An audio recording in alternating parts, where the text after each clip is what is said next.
What if I told you that a man who had never acted a single day in his life walked into a Hollywood casting office, brought his own paintings to sell in case they didn't hire him, and walked out with a role in a film that would win every major Academy Award? What if I told you that same man once shut down an entire movie production because the studio cast white actors as Native Americans, and he refused to say a single line until they made it right?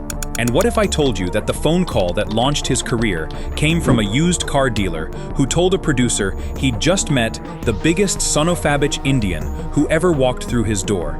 This is the story of Will Samson, a 6'7" Muscogee Creek rodeo cowboy, Navy veteran, oilfield roughneck, and self-taught painter from Okmulgee, Oklahoma, who became the first Native American to emerge as a genuine Hollywood star, changed the way an entire industry portrayed his people, and did it all while insisting that acting was just what he did to support his painting habit. But before he was Chief Bromden, before he stood toe-to-toe with Jack Nicholson and Clint Eastwood, before he performed a real exorcism on a cursed movie set, Will Samson was a barefoot kid in rural Oklahoma, drawing pictures in the dirt. Number 1. The Boy Who Drew in the Dirt. William Sampson Jr. was born on September 27, 1933, in Okmulgee, Oklahoma, to Wiley and Mabel Lewis Sampson, both full-blood Muscogee Creek Indians. The family called him Sonny. At birth, he was given the Muscogee name KVS-KVAG, meaning left-handed, and that left hand would define his life. From the moment he could grip a pencil, Will drew. He drew on every surface he could find. When paper ran out, he drew on his sister's schoolbook covers. When the schoolbooks ran out, he drew in the dirt with a stick. His sister Norma would later say, "From the time he could hold a pencil in his hand, that boy drew. When he didn't have no paper and pencil, he'd draw on the ground." Norma used to wad up his drawings and throw them in the trash. Years later, she would say with a laugh that stung like regret, "I never dreamed that later on I wouldn't even be able to afford one of his paintings." Will likely completed school only through the 9th grade, but his education was never going to come from a classroom. It was going to come from the back of a Bronco, the deck of a Navy ship, and the canvas of a painting that nobody had asked him to paint. So, what do you do when you're a teenage Creek kid in 1940s Oklahoma with more talent than opportunity and a body that just keeps growing taller? Number 2, 20 years of dust and canvas. You climb on a horse and hold on for dear life. Will Samson entered his first rodeo at age 14. For the next 20 years, he rode the circuit, specializing in saddle bronc riding and bull riding. He competed across Oklahoma and the West, chasing prize money that came in bursts and disappeared just as fast. Between rodeos, he served in the United States Navy from 1953 to 1955. Somewhere during his service, he learned to fly a plane, though his sister was careful to correct the record. He was in the Navy, and somewhere along the line, he learned how to pilot a plane, but he was not a Navy pilot, Norma insisted. The distinction mattered to her. The truth always mattered to the Sampsons. After the Navy, Will bounced between jobs the way a tumbleweed bounces between fence posts. Oil field roughneck, construction worker, lineman, whatever kept the lights on while the paintings kept coming. Because through all of it, through every 8-second ride and every 12-hour shift, Will Samson never stopped painting. He painted Western landscapes. He painted traditional Muscogee scenes. He painted horses and buffalo and the faces of people who looked like him. His style drew comparisons to Charles M. Russell, the legendary painter of the American West, but filtered through the eyes of a 20th century Creek Indian who had lived the world Russell only romanticized. Some paintings sold. When they did, his sister recalled, he'd have a high old time. Then the money would vanish. Then he'd be back looking for work. "You've heard of starving artists," Norma said. I guess that's what he was. He was over 6 feet tall by his teens and just kept growing. By adulthood, he stood somewhere between 6'4" and 6'7", depending on who was doing the measuring. He had hands like shovels, a voice like distant thunder, and a face that looked like it had been carved from Oklahoma sandstone. He was 41 years old. He had never acted. He had no agent, no connections, and no particular interest in Hollywood. And then a used car dealer picked up a telephone. But how does a phone call from an auto lot in the Pacific Northwest reach the offices of a major Hollywood production? Number 3. The phone call that changed everything. In 1974, producers Saul Zaentz and Michael Douglas were preparing to film One Flew Over the Cuckoo's Nest, Ken Kesey's novel about rebellion inside a mental institution. They had Jack Nicholson for the lead. They had Milos Forman to direct. But they had a problem. The story's most important character, the one who literally flies over the cuckoo's nest at the end, was Chief Bromden, a towering Native American who pretends to be deaf and mute for years inside the asylum. They needed a real Native American actor, and he needed to be enormous. Hollywood's usual trick of painting a white actor brown was not going to work this time. The character's physical presence was the entire point. Michael Douglas met a man named Mel Lambert on an airplane.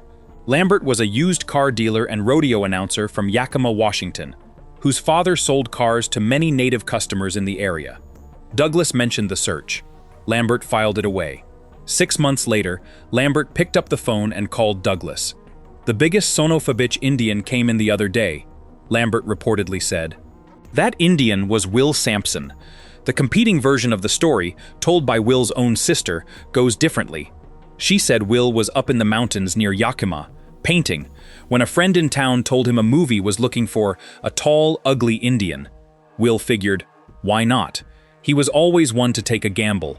However the meeting happened, what followed became Hollywood legend. Will walked into the casting office carrying his own paintings under his arm. His logic was simple and perfectly Will Samson. If they didn't hire him as an actor, maybe they'd buy a painting. They hired him as an actor, and they bought the paintings anyway. When Will boarded the small production plane for the first time, Jack Nicholson reportedly climbed into his lap and kept repeating, "It's the chief, man. It's the chief." Will Samson had never acted before. Not in a school play, not in a local production, not even in front of a mirror. He was about to appear alongside the biggest movie star on the planet, in a film that nobody yet knew would become one of the greatest in American cinema history. But could a 41-year-old rodeo painter, with no training, actually hold the screen against Jack Nicholson?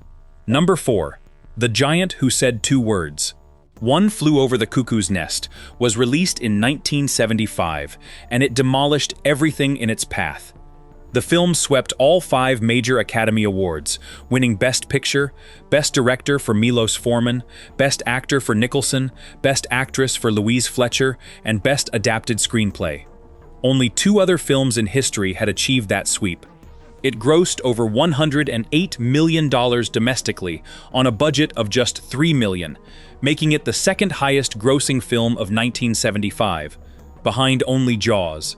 And in the middle of it all stood Will Samson, silent for most of the film, enormous, watchful, his face revealing entire conversations his mouth refused to have. His performance was almost entirely physical.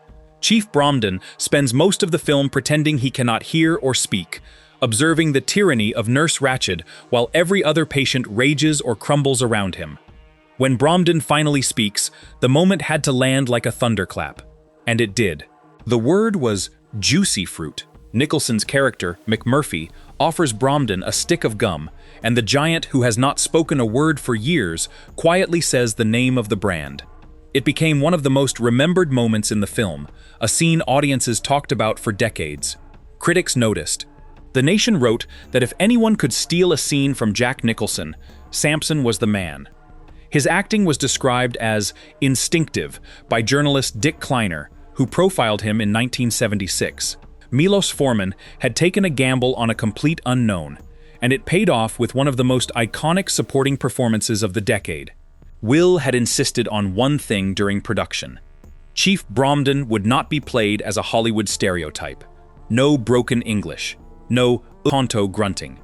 In a 1976 New York Times interview, Sampson said he refused to let Bromden become another piece of Hollywood's long tradition of making Native Americans into what he called livestock. Hollywood writers and directors are still using them for livestock, he said.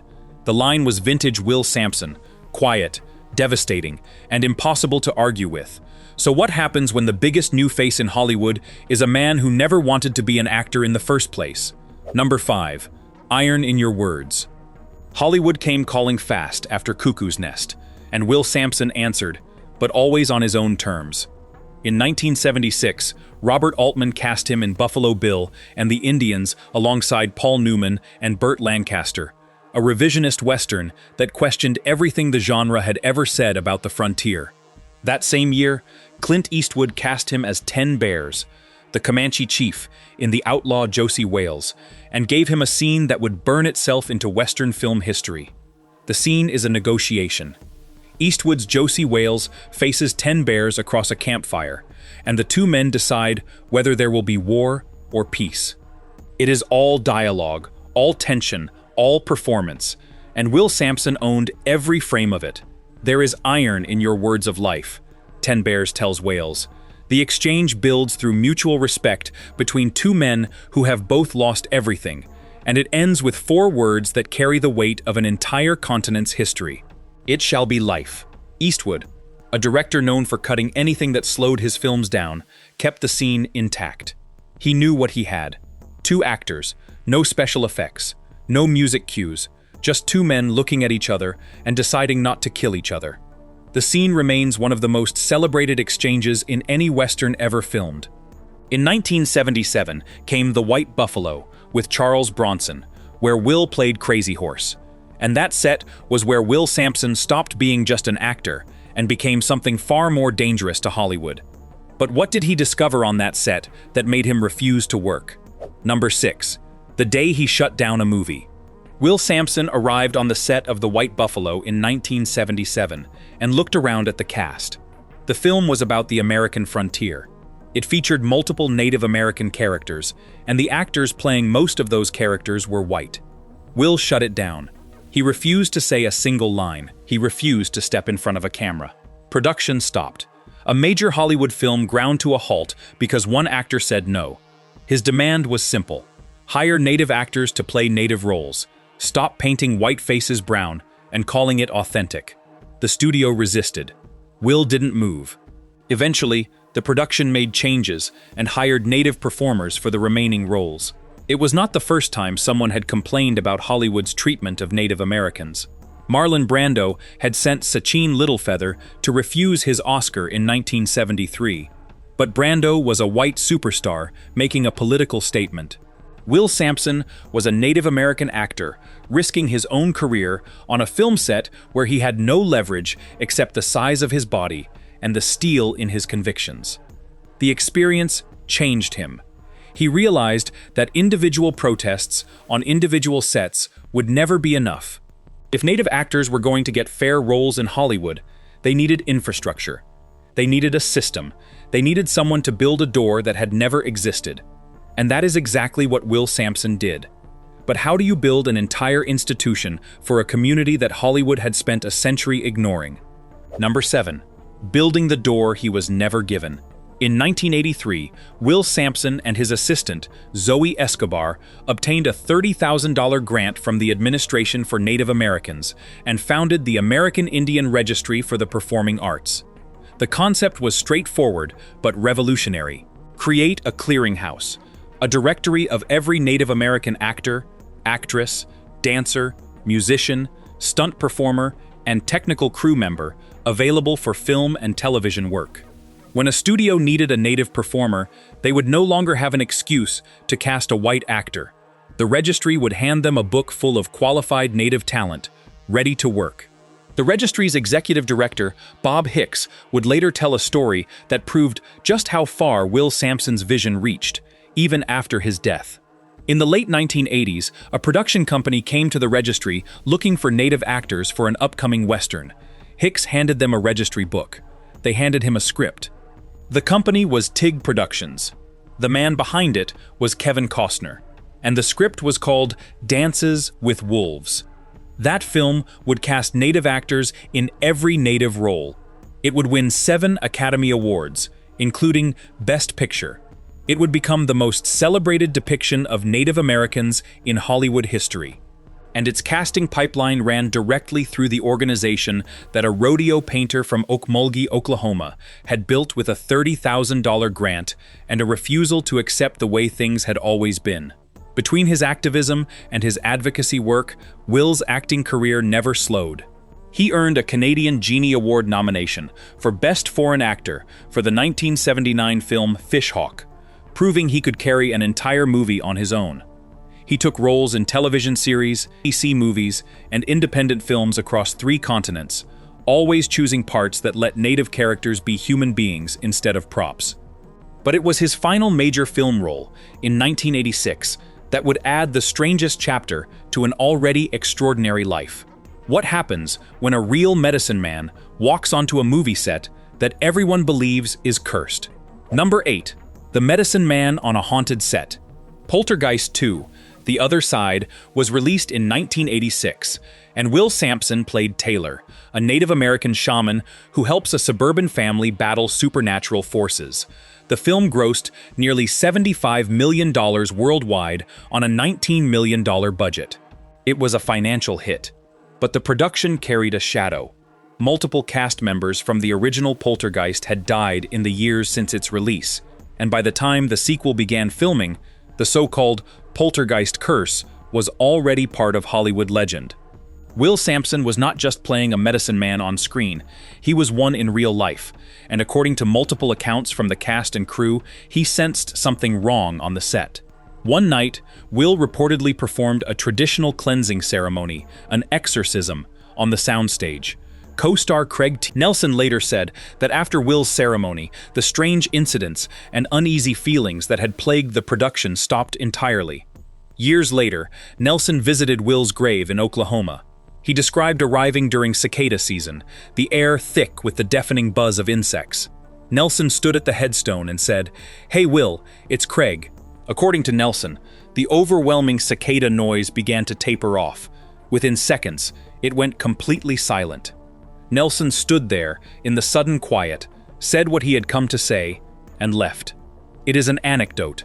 It is not verifiable, but it captures something essential about Will Samson. He occupied a space between the rational and the spiritual, between Hollywood's manufactured drama and something far older and far more real. People who knew him believed he carried something they could not explain.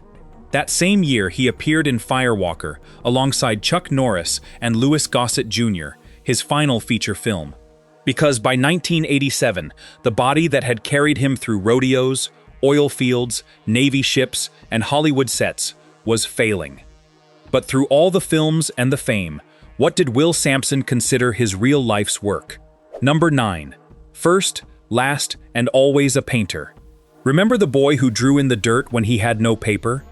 Remember the 41-year-old who brought his paintings to a casting call because he thought they might buy one even if they didn't hire him?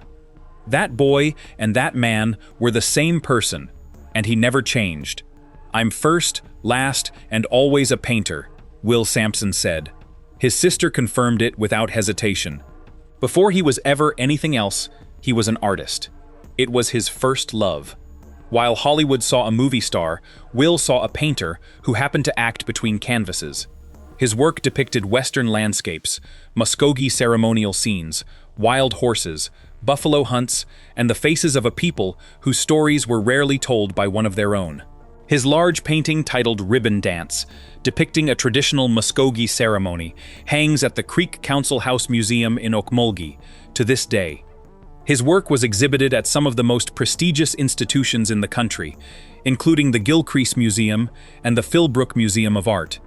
A book published after his death, Beyond Cuckoo's Nest, The Art and Life of William Samson Jr., collected more than 50 of his paintings and over 70 sketches, revealing an artistic output that would have been remarkable for a full-time studio painter, let alone a man who was simultaneously riding rodeos, working oil fields, and making Hollywood films. He once said that acting merely supported his painting habit. It was a joke, but like most of Will Samson's jokes, it was also the truth. The money from films bought him time to paint. The paintings were what he left behind. Long after the last frame of his final film fades from memory, the canvases remain, proof that Will Samson knew exactly who he was from the first moment he pressed a stick into Oklahoma dirt. But what happens when a body that has been tested by rodeos, oil fields, and Hollywood finally reaches its breaking point? Number 10. the giant who refused to disappear. In early 1987, Will Samson was diagnosed with scleroderma, a chronic autoimmune disease that hardens and thickens the skin and can attack internal organs. In Will's case, it went after his heart and his lungs. The disease was merciless. The man who had once weighed 260 pounds, who had been described as one of the most physically imposing figures in Hollywood, wasted away to 140 pounds. Scleroderma consumed him from the inside out, stealing the body that had carried him through everything. On April 23, 1987, Will underwent a heart-lung transplant at Houston Methodist Hospital. The transplanted organs functioned well, but his body, ravaged by months of malnutrition and disease, could not hold the line. His immune system, deliberately suppressed to prevent organ rejection, allowed a dormant fungal infection, valley fever, likely contracted years earlier in California's dry climate, to reactivate and spread. On June 3, 1987, 41 days after the transplant, Will Samson died of post-operative kidney failure. He was 53 years old. His body was returned to Ocmulgee for a private Muscogee ceremony with an all-night wake. He was buried the next day at Graves Creek Cemetery in Hitch, Oklahoma, within the boundaries of the Muscogee Creek Nation, the same land where he had been born, where he had drawn in the dirt, where he had first climbed onto a horse. Jack Nicholson mourned him through his agent. "I will miss a great friend," Nicholson said. But Will Samson's story did not end in that cemetery. His son Tim reprised the role of Chief Bromden in a 2001 Broadway production of Cuckoo's Nest, starring Gary Sinise, carrying his father's legacy onto the stage. His sons Sam and Miko became the Sampson brothers, performing traditional Muscogee hoop dances and fancy dances across the country, keeping their father's culture alive through movement and music. On what would have been Will's 85th birthday, they released a musical tribute called "I Know This Man," with lyrics that said, "It is through my blood he again walks this earth." Will Samson Road runs through Ocmulgee County today, named for the man who never left even when Hollywood took him around the world. And on October 14, 2023, 36 years after his death, Will Samson was inducted into the National Native American Hall of Fame at the First Americans Museum in Oklahoma City. The barefoot kid who drew in the dirt, the rodeo rider who painted between competitions, the starving artist whose sister threw his drawings in the trash, the man who brought his paintings to his own audition, who shut down a movie set, who built an organization that helped cast Dances with Wolves, who performed an exorcism on a Hollywood soundstage, who told the world he was first, last, and always a painter. He was all of those things. But what Will Samson was above all of them was something Hollywood had never allowed a Native American to be before him. He was the star. If this story moved you, do one thing for us. Hit subscribe and turn on the bell, because the next legend we uncover might be someone you grew up watching but never knew the real story behind.